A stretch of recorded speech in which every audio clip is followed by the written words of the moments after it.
Hi everyone, it's Evangeline here at etrailer, and today we have the Hollywood Rack's destination 4-bike platform rack. We'll take a look at how it fits our 2023 Honda CR-V. The destination 4-bike rack is actually something I recommend very often for people just getting into needing a bike rack for their car.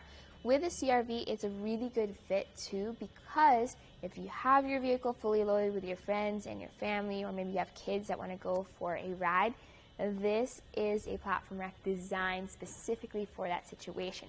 It can fit kids' bikes, it can fit larger bikes. You do have a good variety of wheelbase as well as mounting spots to make it easier.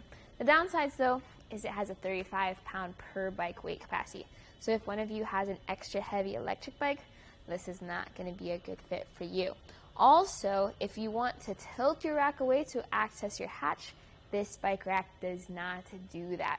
So an alternative to that would be something like a really heavier Saris SuperClamp 4-bike rack. As an alternative, the downside is it's not as lightweight as the destination. Alright, so with that being said, what types of bikes can you carry with this rack? Well, I did mention the weight capacity, but a lot of that comes from how it is held down. That front and rear wheel strap holds down the wheels, and then you do have a frame mount here. I do like this style of the frame mount though, because you can move this up, down, left, right, and even around to fit those different types of frames. Even if you have a step-through bike or a kid's bike, you don't have to deal with an adapter bar as you would if you had hooks. And when you want to take the bike off, you start at the straps. So we're just going to press a lever, you'll see over there, and then that disengages the strap, so you can lift the strap up, and I just pivot it down so it's out of the way. For your bikes, with a frame mount, this can take a little bit of practice. I like to use my elbow to hold the bike in as I maneuver the strap with my two hands. And once that's released, notice that with a short mast, it makes it easier for me to go over that mast and then bring the bike onto the ground, and we're ready to hit the trails. Notice the cradles for those wheels and how they're shaped. They have almost a wing structure or shape for those different wheel bases. The maximum wheelbase you can carry with this rack is going to be 48 inches because of how the straps pivot to work for them. So these pivot back and forth before you secure the tires. Now to secure the mast, it's a little bit of a process. It's actually pretty simple. You loosen this knob, holding the mast upright, lift that anchor, and then bring the mast down. You can choose to use either the frame mount strap or a wheel strap to secure the mast in the down position. So a lot of this is just making the bike rack work for you.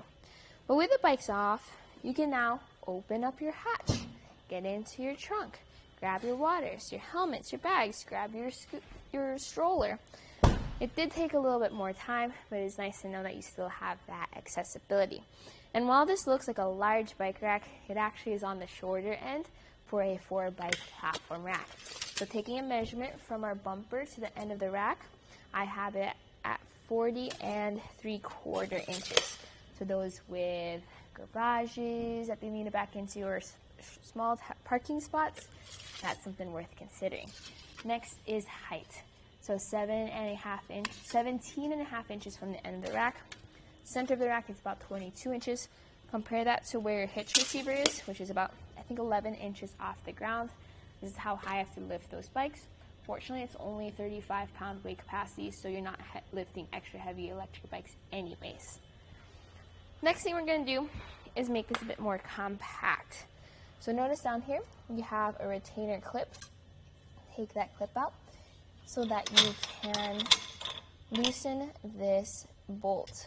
Once that is loose, you can then lift up on the rack and then pop that bolt and pin and clip right back in.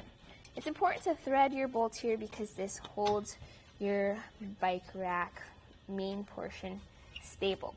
There's also another bolt that you're going to be working with, and that goes into your hitch receiver. See where the lock is at that end. That keeps the bike rack secure in your hitch. I use a 3/4 inch wrench to tighten that down. Well, with that bolt in place, let's take some measurements again.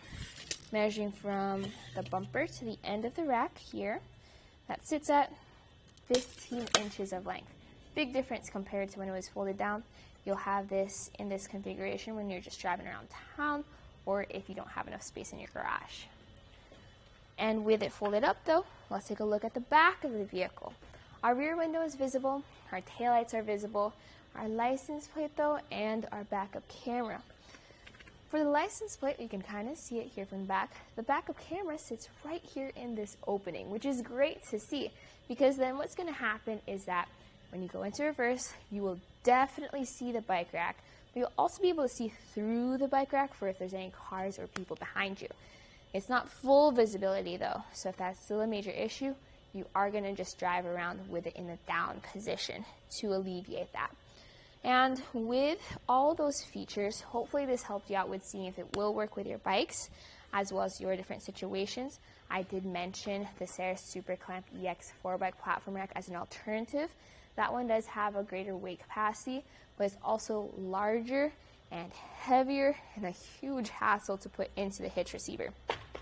This one, I can carry it all by myself and install it all by myself. So if that's going to be a major issue for you, this might be a great option for this CRV. So this was a look at the Hollywood Rack's Destination 4-bike platform rack on the 2023 Honda CRV. Now we're going to go ahead and take it on our test course. First we'll start with the slaloms. This is going to show the side-to-side action. It's kind of going to mimic the movements that you'll see whenever you're driving down the road normally.